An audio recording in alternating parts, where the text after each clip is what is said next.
you have to be horrified and extremely sorry that anybody's lives have been affected by someone that I trusted, a lot of people trusted. So what you're hearing is the story of betrayal and broken trust with enormous ramifications. And that is very, very painful if I were not the president of Michigan State.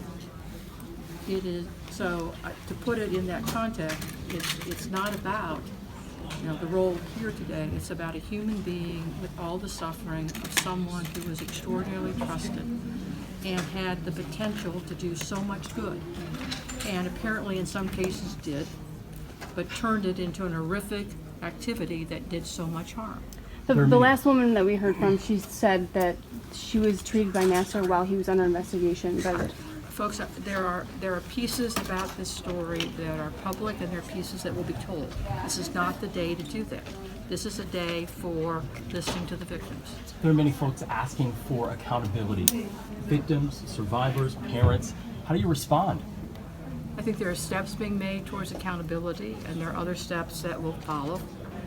And some of it will have to occur in a setting that is in a rule of law. Others will occur in other forums. And again, this is not the day to have that conversation. This is the day. Is there any truth that there's money been put aside for counseling for these girls? Yes. Have any of the girls been contacted yet? They were supposed to be.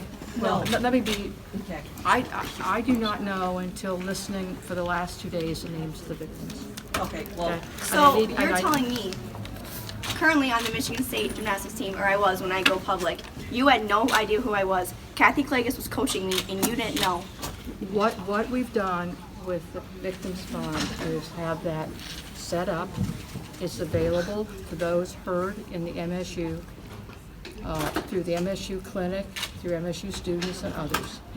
The information for that fund is being given to people either through their attorneys, if they are represented, or through the activities of the the victims support unit through the police. who does my daughter contact? The press release had 2 names, but you can, if you want your daughter to contact me, I'll take care of Only it. because we Okay. haven't been given No, it. no, sorry. What about for those of us who have already had counseling, but this is now a year and a half later that you're doing this? The counseling fund, if you read the material that was released publicly. I would like to hear from you. Okay, includes past expenses. President Simon, what are your plans for the next 2 days? Well, I'll continue to keep track of this. I've become disruptive enough, and I don't want to do that again. So are you saying you won't come back? What do you see to No, what I'm saying is I'll listen, but I'm not going to be this kind of disruptive, because the focus of the attention should be on the people who are telling their story and not on me or Michigan State. Well, this has been a distraction for over 20 years now, so that means absolutely nothing to us, just so you know. I appreciate that. And Sure you do. And I hear you, I heard your story, and will continue to hear your story. I'm listening to me. Believe it when I see it. What do you say to Larry Nassar? I fired him the day I knew about it, so that's all I can say. You can't say anything more to him today? If you were able to get up on the stand, what would you say to him? I would say much the same way the victims have said. Okay, that folks, he we betrayed gotta, an we gotta, enormous we have potential and victims talent coming that in. could have been We for need to good, back out. and turned into a monster who did terrible things to affect the lives of people for a long time, including, as some victims have said, the lives of his colleagues and those around him for a very long time.